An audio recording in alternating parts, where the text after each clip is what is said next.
I'm Louise. I'm a paediatric nurse and I have been for the last 11, 12 years. I've worked in a variety of settings. I've worked in paediatric surgery, medicine, oncology, paediatric intensive care, and then most recently for the last 5 years I've been working in paediatric allergy. I've got a BSc and I'm in the middle of studying for my MSc, which is in advanced practice, which is going to be fantastic once I've got that. And I've also already qualified as part of the MSc in my non-medical prescribing course, which is billed as the hardest post-qualification course you can do for nursing, so I'm very proud of that. I'm an expert within child development and communication, and since I had my own daughter sort of 5 years ago, I've been very much specialising in that as well. And I spend a lot of time working with parents and children to aid their communication between each other, so they know how to interact, how to talk to each other, how to engage their child and bring the best out of their child from a young age, really.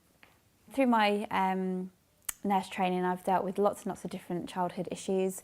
It can be from the very simple teething issues and toilet training issues, all the way through to some common childhood diseases such as chickenpox and measles and the common colds even. I've had lots and lots of experience of dealing with children with those.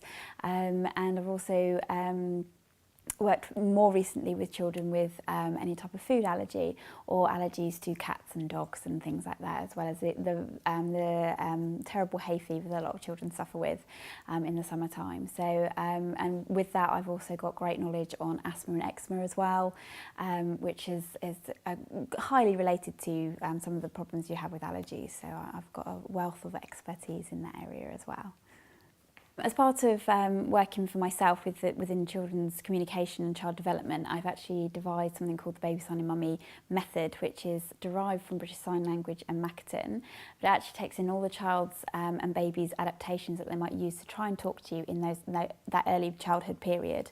And that can be very simple adaptations with their hand gestures and things like that, and sometimes that can be ignored slightly by other professionals or other communication aids out there, so that you don't actually specifically know what it is that your child's saying because it's not in the textbook, whereas this takes on the very holistic approach. Because of being a children's nurse for so many years, I really have taken each child and family as an individual.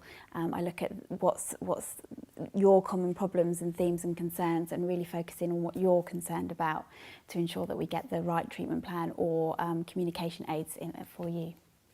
I've always wanted to work with children and families. From the time I was sort of 4, I remember having my first nurse's uniform to dress up in, and it was just a known fact within the family that I was going to be a nurse. And I've always strived to reach that, and since I have been for the last 12 years, I've just loved it. There's nothing about my job I don't like doing. I love meeting new people, working with new people, working with children, working with families, and making your lives a much more rounded and happy place to be, so that you're not concerned about things.